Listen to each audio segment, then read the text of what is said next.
Dwight sets up a meeting between Thresher and Sackrider. Before it's too late, Dwight advises Sackrider to change sides and assist him. Removing the seal from Montague Distilleries will be the first step in obtaining Dwight's approval. Although Sackrider doesn't guarantee anything, it appears that Dwight has irritated him. Dwight phones Margaret after leaving Sackrider's room to ask if she knows anyone in Sackrider's office who has the power to sway the Attorney General. After declaring that she does, Margaret leaves to meet Sackrider's wife, Anna. Margaret quickly discovers that Sackrider and Anna are having marriage problems, purportedly due to his gambling addiction.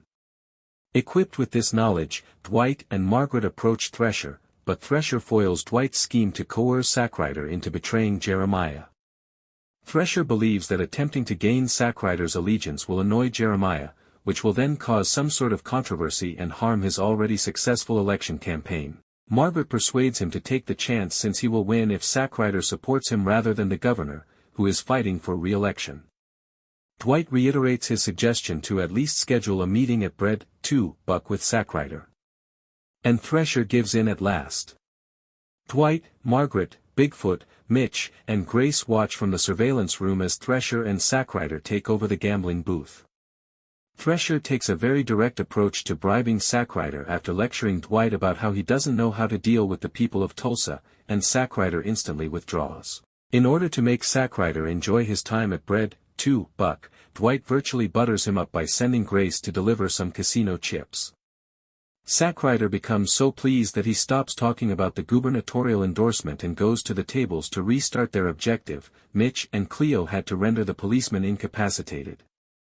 After selling Johnny Wednesday the whiskey as part of their assignment, they stopped at a nearby diner to think if it was worthwhile to put their lives at danger for Montague Distilleries. Meanwhile, Dwight, Tyson, and Bigfoot went to a restaurant named Bubbles to speak with Ray about his persistent demands for a cut of Montague Distilleries' earnings.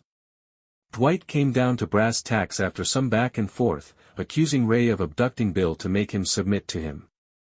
Ray had nothing to do with Bill's abduction because Ray became upset since Musso was the one who had jailed Bill for nearly discovering that Dwight was employed by the feds. Prior to Ray and Dwight coming to a compromise, when Cole and his goons arrived at Bubbles, they started firing at Dwight. Cole and his group were successfully driven away by Dwight and Ray's team, but Ray believed that Dwight was the one who had planned the gunfight to murder him, so he allegedly made the decision to sever all contact with Dwight and launch an offensive. But did he? Dwight about how he doesn't know how to deal with the people of Tulsa, and Sackrider instantly withdraws.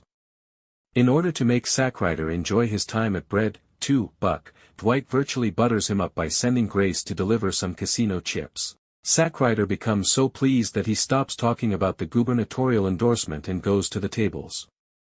He became overly susceptible to Thresher's comments as a result. Sackrider won't owe Dwight anything if he gets too close to Thresher. Sackrider's losing streak starts when Dwight sends Grace to replace the real dice with loaded ones in an attempt to lower his spirits. To keep Sackrider going, Grace then places another pile of casino chips on his lap. Thresher finally realizes that Sackrider isn't the only one being played. Dwight and Margaret have also been playing with him when Sackrider returns to the tables. Dwight tells Thresher that Sackrider will always be in his pocket because he lost so much money at his casino. Dwight will be able to get Sackrider to support Thresher and make him dance to his music if he has him in his pocket. Thresher seems displeased that Dwight and Margaret kept him in the dark, even though he understands that this is a smart move. I have no doubt that Thresher will forget about Dwight and Margaret's white lies once he is elected governor.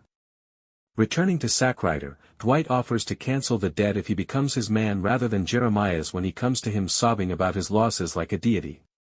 Although Sackrider doesn't say so, it's obvious from the expression on his face that he has fallen for Dwight's trap hook, line, and sinker. Ray hangs up, and the conversation turns to the Dunmeyers' planned attack at Bubbles. Mitch, Goody, Tyson, and Bigfoot most likely anticipate that Dwight will strike back, but Dwight is aware that they shouldn't take any chances until business is booming.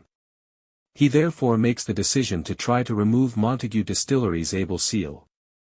Dwight goes to Attorney General Sackrider's office to speak with him because it was he who sealed their property. Sackrider believes Dwight is there to grovel before him and asks Jeremiah to be lenient with him. Dwight obviously doesn't do any of that. Rather, he calmly emphasizes that Jeremiah is the reason of Sackrider's conceit, and Jeremiah's high dash. The reason for his handedness is because he has the present governor's approval. Sackrider will be in a difficult position when that changes because Thresher is the frontrunner for governor and is virtually in Dwight's pocket. Ray does want Dwight to understand that eventually he will have to give Ray a portion of his empire or share it with him. At least,